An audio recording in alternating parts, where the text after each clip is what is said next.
I'd rather keep it real with ya.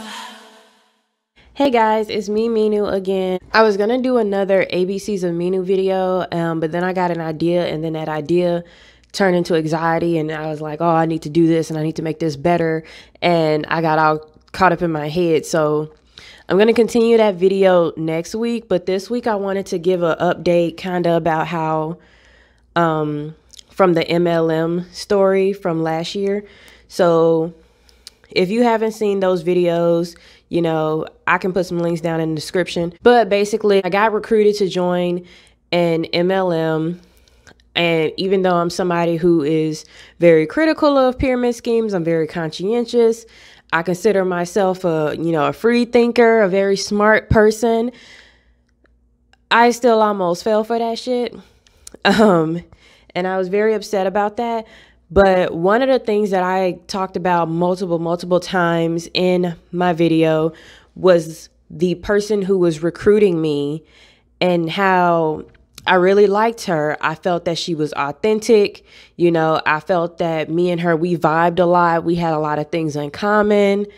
And she assured me multiple times that if there was ever a point where I wanted to back out, where I didn't want to, go through with starting my business or getting financial freedom and all of that stuff, that we would still be friends. She even had she even used to work at a company in the city that I lived in. And she was like, I'll still, put a good word in for you. If you find a job there that you want and you want to get an interview, I'll like make a connection for you. I'm still your friend. I'm still going to be your friend no matter what, because I really like you and we have a lot in common.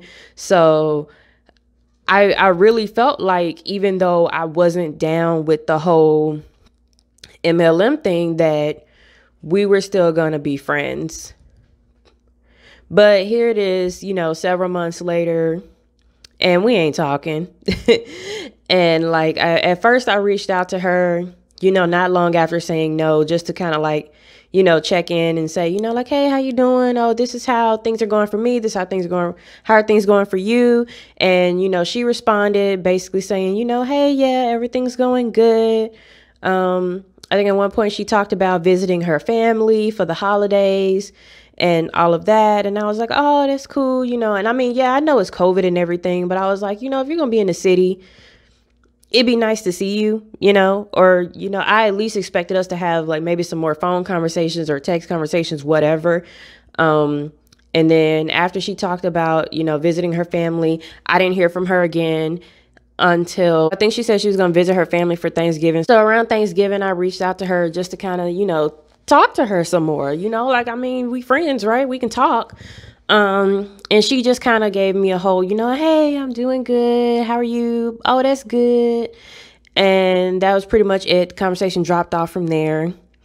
And then around Christmas, I was like, hey, Merry Christmas. And she's like, oh, Merry Christmas. And I was like, what are you up to with your family? Like, trying to continue the conversation. And she didn't really respond. And I know that some of you are gonna be looking at this and you're gonna be like, Minu, I told you she don't care about you. Like, what are you doing? And I was like, how insidious is this that I'm sitting here thinking that I had a friend, like, for real? Because I'm like, I feel like she shared personal things about her life with me. I shared personal things about my life with her.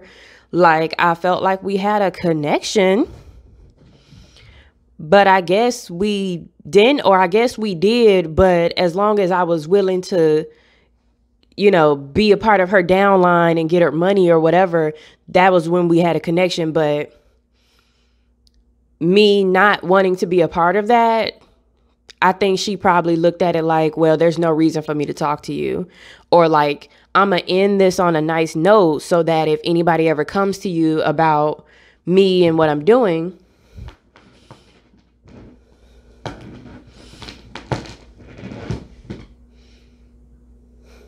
you done?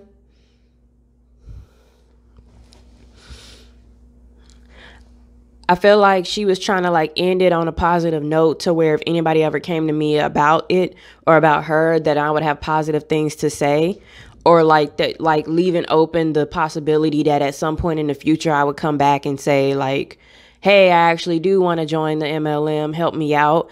And then she has that connection open.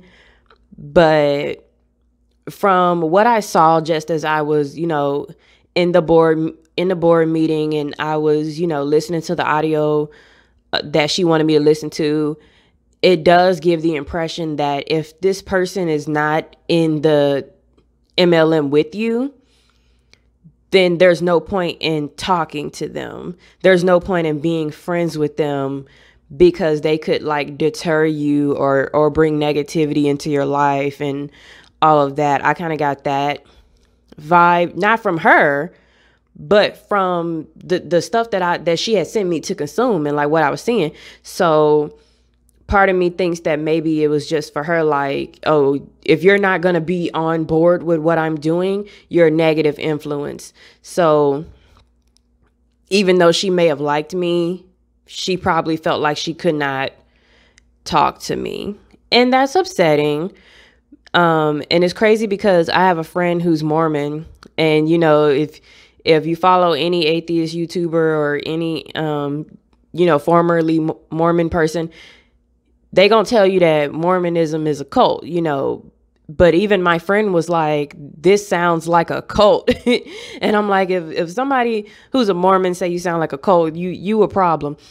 But another thing that I thought about after I made those videos, and as I've been learning more about how, capitalism works and how businesses work, what they try to sell you with Amway and Worldwide Dream Builders is that, you don't want to be a part of the rat race. And the rat race being, you go to work, you make money, you go home, you spend money, and then you have to go to work to continue making more money so you can keep spending money.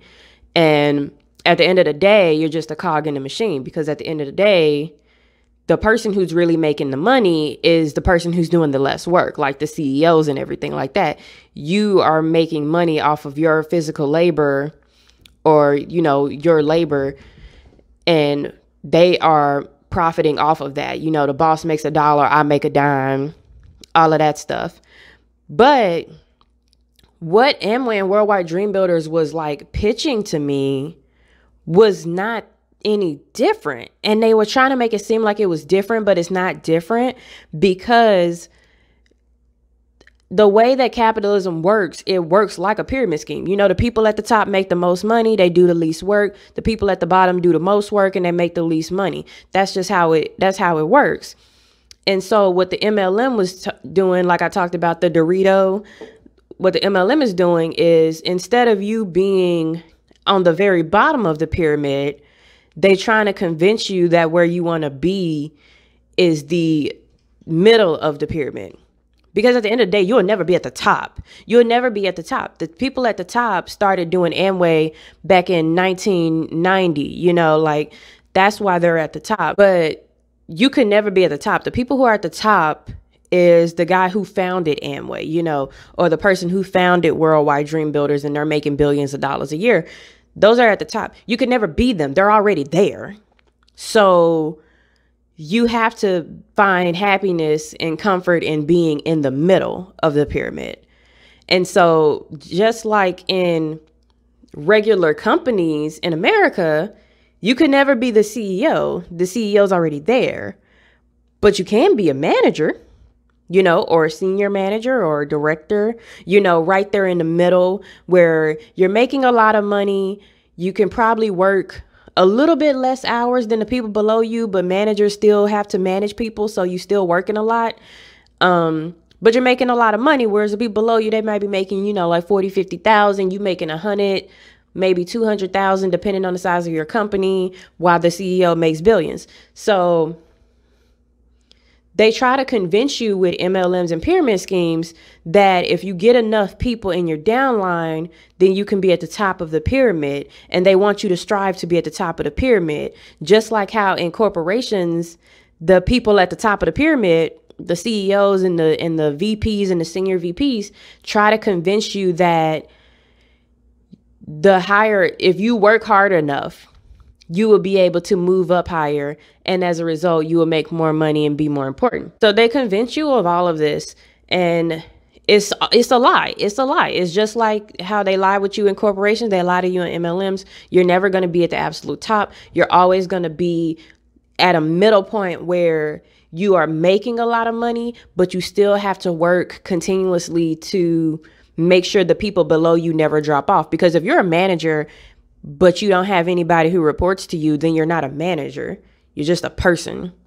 You know, your boss might even get rid of you if they don't have enough people to put under you, or they'll move you to some other area. And the hope is that at some point in time, you get to, you know, do less work because the people under you are doing all the work.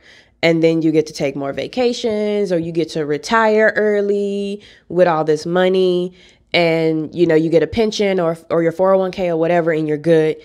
It's the same way with the MLM. The aim is for you to have financial freedom, but in order for you to have financial freedom, the people below you can't ever have financial freedom. The lie is that all of you can have financial freedom, but that's impossible, because you cannot make money. You cannot make passive income if the people below you aren't making active income. If the people below you aren't continuously buying things and making other people buy things, you're not getting paid. Period.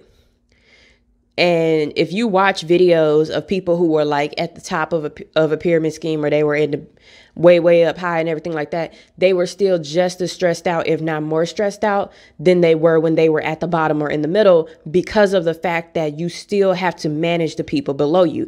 Because if you don't constantly keep in touch with the people below you and constantly keep them believing in the idea, you don't keep indoctrinating them or brainwashing them, they're going to leave and go somewhere. Sadie is having a whole... Hold on. Look at this. This girl is having a whole fit right now because I'm talking to the camera. Sadie. We just gonna have a Sadie minute right now. You good?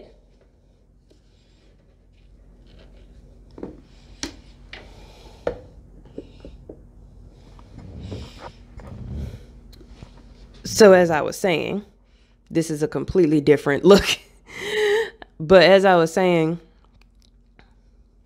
you're never gonna win whether you're in an MLM or in like a capitalist society. In fact, you probably lose more in an MLM because of the fact that you don't get health benefits. So you don't get insurance.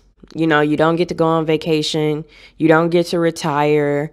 You know, you are spending an exorbitant amount of money in your like ditto and everything just so you can keep up with your whatever your metrics are. But like I explained in the final video of the MLM saga, you spend like hundreds of thousands of dollars just to make $50,000-$60,000, and that's so ridiculous. Whereas you could just keep your money and put that into like a retirement account or investment income or savings or whatever you want to do. Because at the end of the day, you make 50,000, your upline makes 100,000, their upline makes 500,000, and then the people at the very top make $1 billion. So it's the exact same thing as what they're trying to save you from, but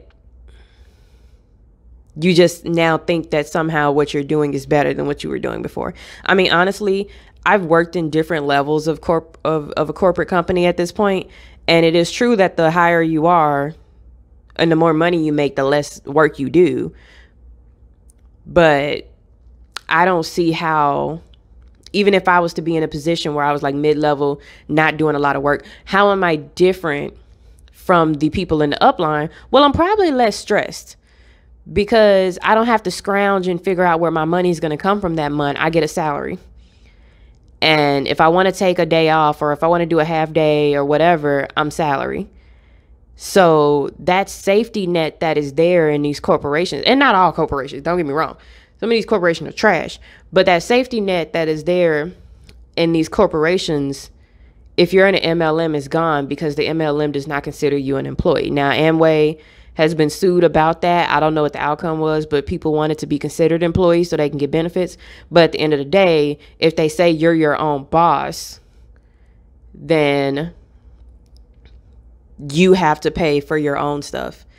So a lot of the safety nets that are in place, you don't get. So when you're trying to sell me an MLM, you're basically telling me I'm going to work twice as hard as I do in a regular job, make less money, be more stressed, and then I also have to be delusional enough to manipulate other people into joining and being below me so that I can profit off those people.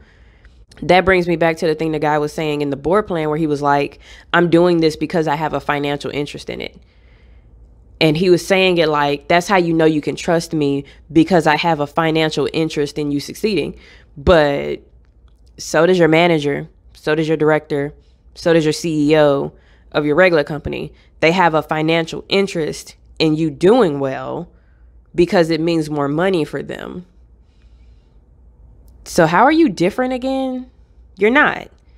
And it really upsets me that you can have these really awesome people who are so deluded and so indoctrinated into believing the ideology of, business owner, free thinker, fire movement, whatever, that they can't even have meaningful relationships outside of it.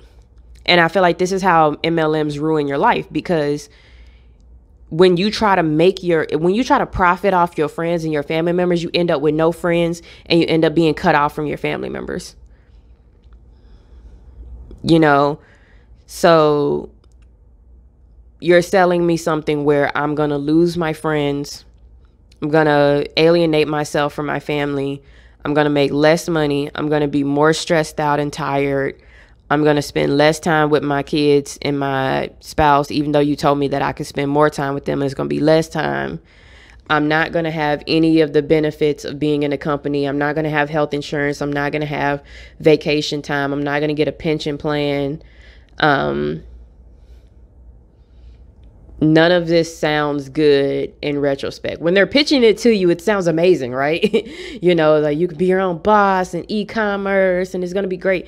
But when you actually break it down to the bare bones, you get rid of the flowery language, you get rid of all the extra stuff that they say around the situation, and you just look at the facts, because I'm a person who likes to look at the facts and the figures. You just look at that and you gave me nothing. So that's just something, the quick little video that I just wanted to, reflect on and talk about the fact that even though she was a great person, the cult that she's in probably made her feel like she could not talk to me because I'm not a part of that cult. She's probably holding out hope that I will one day try to join that cult. But I'm not.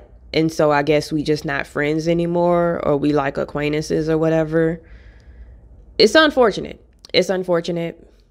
But it's just a lesson that I had to learn throughout this experience. And I think that's why I posted about it, why I talked about it, because I just wanted other people to understand that it's not just dumb people who fall for it, even though I will say I was really dumb to fall for it, but they do use some really good manipulation tactics, similar to different cults like Jehovah's Witness cults or Mormon cults or other Christian cults. These are things to pay attention to. If you want to learn more about cults and how different like religious entities or businesses like use them, I'd recommend going to the Telltale channel. He talks a lot about the BITE model and different cults. And, he talks about is Trumpism a cult? Is Onision a cult? Is Mormonism a cult? Is Catholicism a cult? Like, he talks about all of that. And I think it's a really, really great channel to just kind of like see how they manipulate you. That's all I want to talk about today. If you guys have any questions for me, any follow-up questions about things that happened in previous videos or things that I've learned since then, let me know in the comments. I do read them. So, just let me know what you think and how you feel. And I'm going to see you guys next week with the next ABC Aminu. All right? Bye.